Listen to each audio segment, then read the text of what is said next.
Baik, bismillahirrahmanirrahim. Assalamualaikum warahmatullahi wabarakatuh. Salam matematika.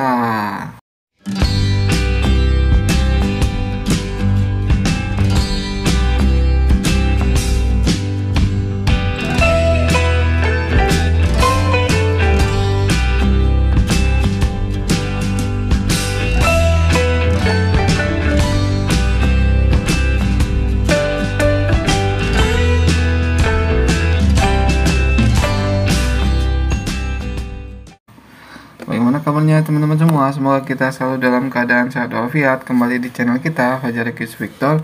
Ya, pada kesempatan kali ini kita akan melanjutkan pembahasan soal latihan pedagogik ya untuk persiapan pretest, UP dan detektor PPG ya teman-teman ya. Ini untuk semua jurusan teman-teman ya. Pada kesempatan kali ini kita akan bahas di part ke kalau tidak salah 24. Pada teman-teman yang belum menonton video sebelumnya, silakan diklik saja di deskripsi ya teman-teman ya.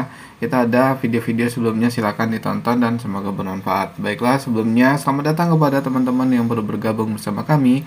Silakan yang belum subscribe dulu ya, karena subscribe itu gratis.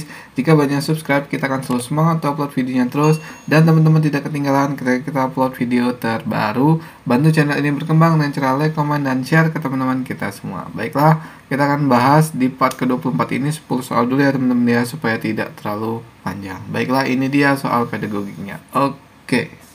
A few moments later. Baik, untuk soal yang pertama, pertimbangan variabel tugas dalam pemilihan media dipertimbangkan dengan maksud A. Kesuksesan gaya belajar siswa satu dengan lainnya yang berbeda. B. Menentukan jenis kemampuan yang diharapkan dari siswa.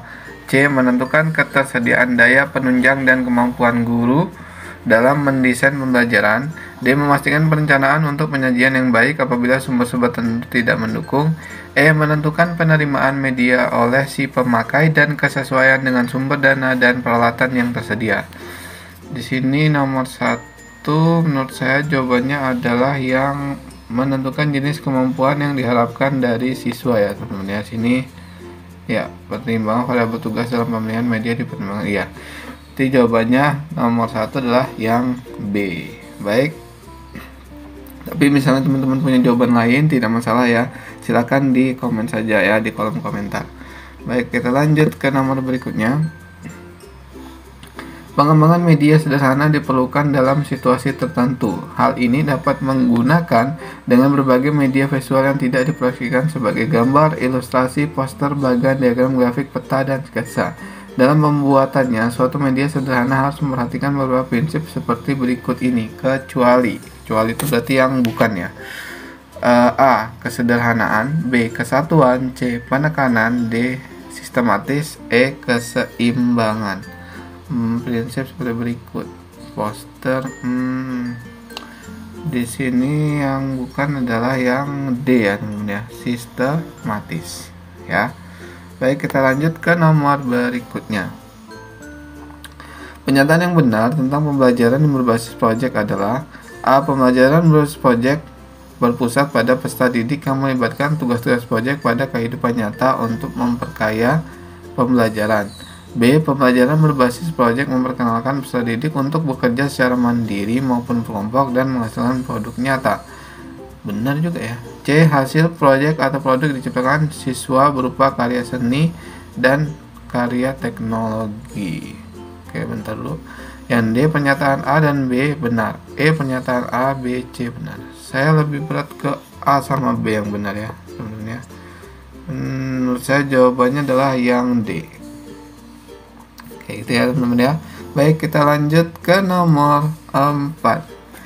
Di bawah ini yang merupakan tujuan dari pembelajaran berbasis proyek adalah A. Meningkatkan pengetahuan dan keterampilan baru dalam pembelajaran. B. Meningkatkan kemampuan peserta didik dalam memecahkan masalah proyek. C. Membuat peserta didik lebih aktif dalam memecahkan masalah proyek yang kompleks dengan hasil produk nyata berupa barang atau jasa. Yang D. Mengembangkan dan meningkatkan keterampilan peserta didik dalam mengelola sumber bahan alat untuk menyelesaikan tugas proyek. E. Semuanya benar. Meningkatkan pengetahuan baru. Oke. Meningkatkan kemampuan peserta didik dalam mencari. Oke. Membuat peserta didik lebih aktif.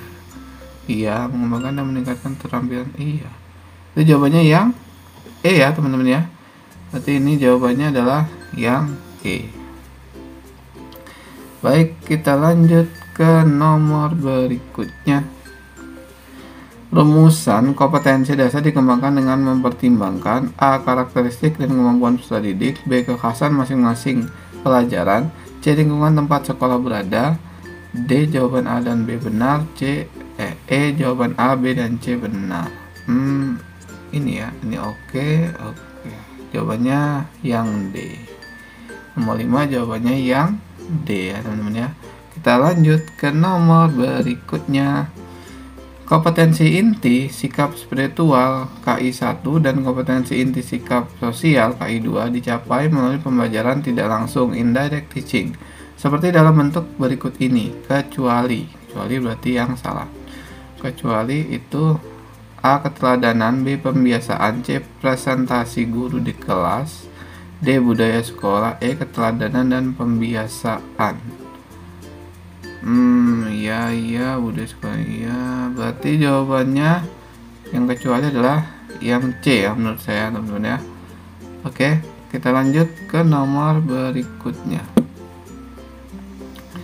Reciprocal determinism merupakan salah satu konsep dalam teori belajar Bandura yang menekankan pada A. Pentingnya reinformation dan menentukan pembentukan tingkah laku, B. Hubungan tingkah laku manusia dalam bentuk interaksi timbal balik yang terus-menerus antara kognitif, C. Manusia sebagai pribadi yang dapat mengatur diri sendiri, self-regulation mempengaruhi tingkah laku dengan cara mengatur lingkungan, menciptakan dukungan kognitif, dan mengadakan konsekuensi bagi tingkah lakunya sendiri.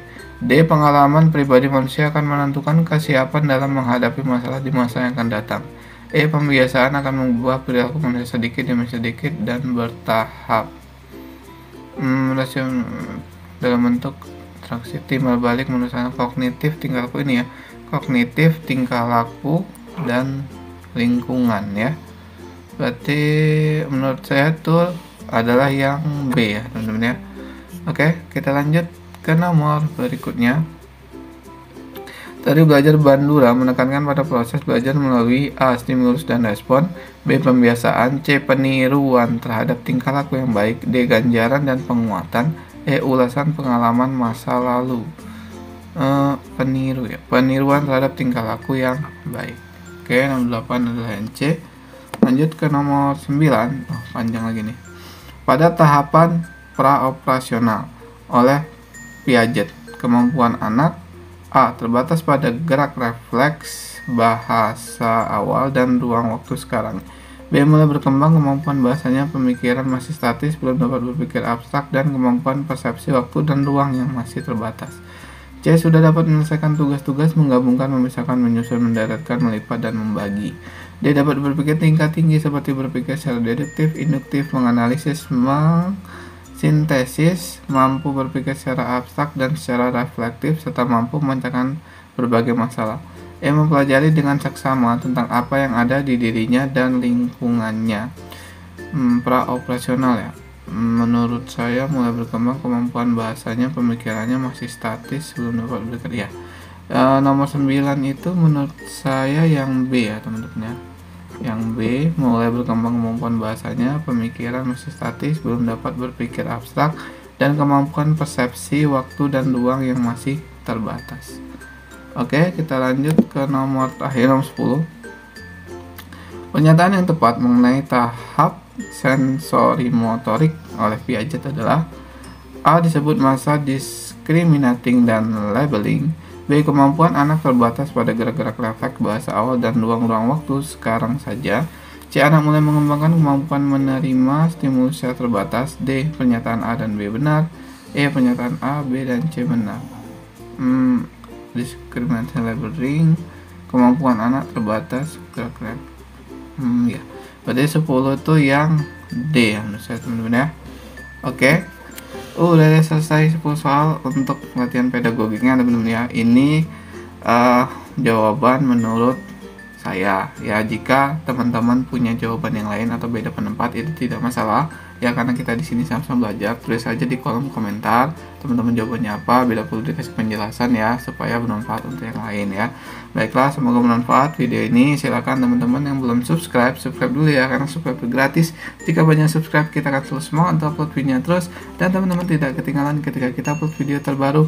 Bantu channel yang berkembang dengan cara like, comment, dan share ke teman-teman kita semua. Baiklah, sampai di sini dulu. Kita akan lanjut ke part berikutnya ya. Insya Allah bulan ini saya akan memperbanyak soal-soal pedagogiknya ya, untuk persiapan.